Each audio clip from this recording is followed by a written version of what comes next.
জি ভাই। ভাই ওই ইফতারের সময় তো হয়ে আসলো, আর তাছাড়া ভাবির মনে হয় রান্না বান্নাও শেষ। কি সুন্দর গান আসতেছে। আস্ত একটা পেঁয়াজ। ভাই আমি ওই ডাইনিং টেবিলের দিকে গিয়ে বসি, হ্যাঁ আপনারা কথা বলেন। তাছাড়া ভাই কেমন করতেছে, আমার খুব ভয় ভয় করতেছে ভাই, আবার হুট করে যদি। ওকে, বসো বসো, নো প্রবলেম। আজাদ, তোমার প্রতি আমার কিছু এহতেসাব আছে। আমি কিছু সমস্যা তোমার দেখেছি, যেটা থেকে তোমাকে সংশোধন হওয়া দরকার। এজন্যই তোমাকে ডেকে পাঠিয়েছি। সেটা কি ভাই? তার আগে জানা দরকার তুমি সেটা চাও কিনা। আচ্ছা ভাই বল।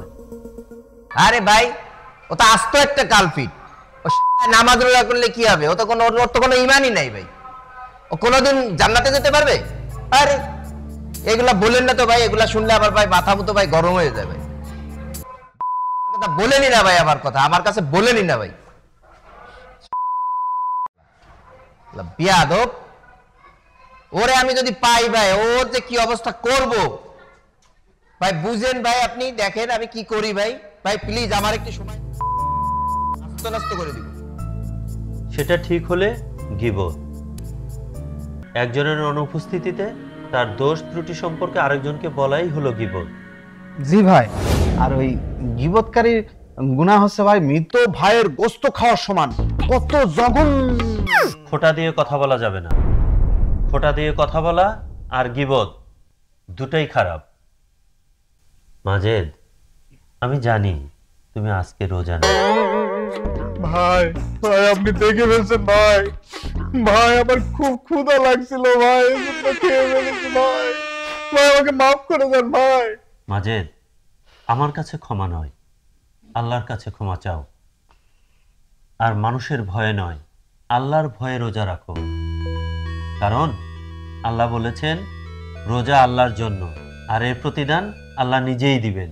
আল্লাহ আমি ভুল করে ফেলেছি, আল্লাহ আমাকে মাফ করে দাও আল্লাহ। আল্লাহ তুমি জানো আমার অনেক ক্ষুধা লেগেছিল আল্লাহ। আল্লাহ তুমি তো জানো আমি অন্য রোজাগুলো রেখেছি আল্লাহ। আজাদ, মাজেদ, তোমরা কি আমার কথায় মন খারাপ করলে? শুনো, এক মুমিন আরেক মুমিনের আয়না শুরু।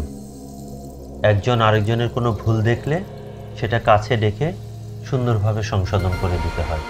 আল্লাহ তুমি আমাকে মাফ করে দাও আল্লাহ। আল্লাহ তুমি আমাকে মাফ করে দাও আল্লাহ। ওকে মাজেদ, শান্ত হও।